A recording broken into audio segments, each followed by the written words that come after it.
What's up, friends? It's Rafi here today with another interesting psychology video.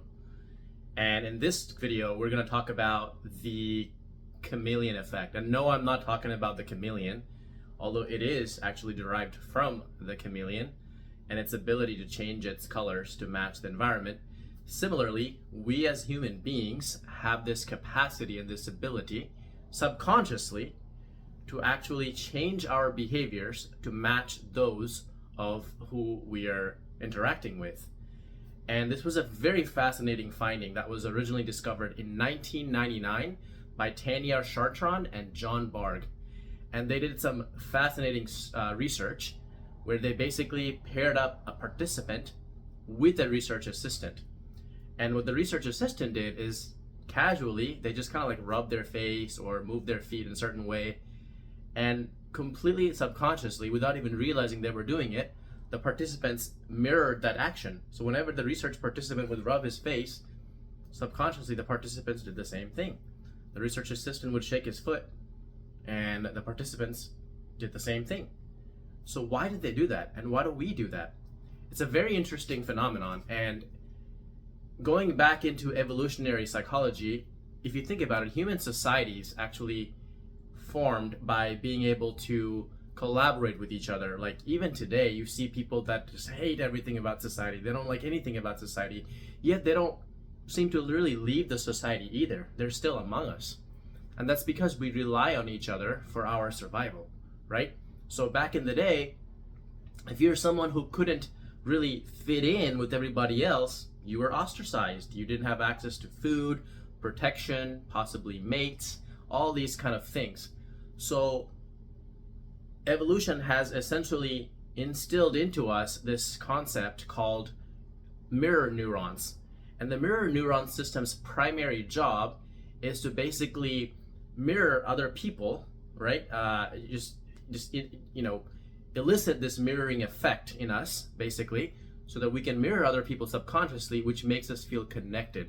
Makes us feel, this gives us this warm feeling that we're connected to someone if we're copying them, basically, right?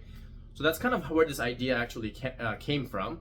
And if you go even further back into evolutionary psychology, there's a lot more explanations to this. Think of like a baby. If you're a baby and you were just born and you don't know how to do anything, what are you gonna do? You're gonna mimic everything your parents do, right? So as children, we already have this mimicking effect going on, and we're just not able to control it.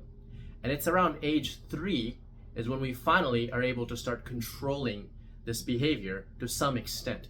And even then, as you can clearly see from the chameleon effect, we're not fully able to control this behavior at all times. So what does this actually mean for us, and how does it play out in practical situations? Well, there's several practical applications to this. You'll notice that once you start spending enough time around someone, you're going to start copying a lot of their behaviors. And there's many other related phenomena, like code switching, for example. You'll have two roommates. Let's just say you're in college and you live with your roommate a certain way and he talks in a very different way than you. I guarantee you, after a couple of semesters of living with that person, you're going to start talking a lot more similar to that guy than you did originally before you moved in together. So what this basically means in social scenarios, like say you go to a job interview, well, if you want to subconsciously give yourself the highest chances of landing the job, maybe consciously you can try mirroring your interviewer to some extent. Let's say you're on a date and you're trying to figure out if she likes you or not. Well, if she's mirroring your behavior, you got your hands folded, she's also doing the same thing. Every time you touch your hair, she touches her hair. Every time you turn this way, she also turns this way. She might not be thinking about it, unless she knows the chameleon effect, and she may be doing it on purpose. But more likely than not, she probably doesn't know about the chameleon effect and is doing that subconsciously. So you know if she's doing that, she's connecting with you, and there's something there. Let's just say you're trying to make new friends, and you wanna quickly be able to connect with someone. You can choose to mirror their behavior. Don't make it obvious, of course. Like if you make it very, very obvious, people are gonna know. But subtly, throughout the course of the interactions, you can try to mirror some things that they do.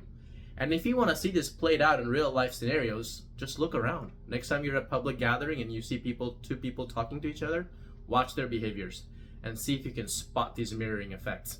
Because I guarantee you, you're going to notice them once you are aware of this and you're actively looking for this in your day-to-day interactions. So that's all I'm going to leave you with today. It's the chameleon effect. Very, very powerful psychological phenomenon that you can be aware of, take advantage of it, again, for good reasons, right? A lot of these different types of compliance tactics and psychological biases, you can do good things with them or you can do bad things with them.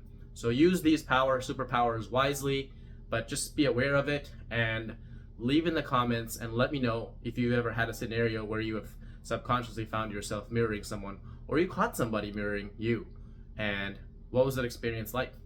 Thank you so much again for joining me. It's Rafi Chaudhry signing out, Austin, Texas.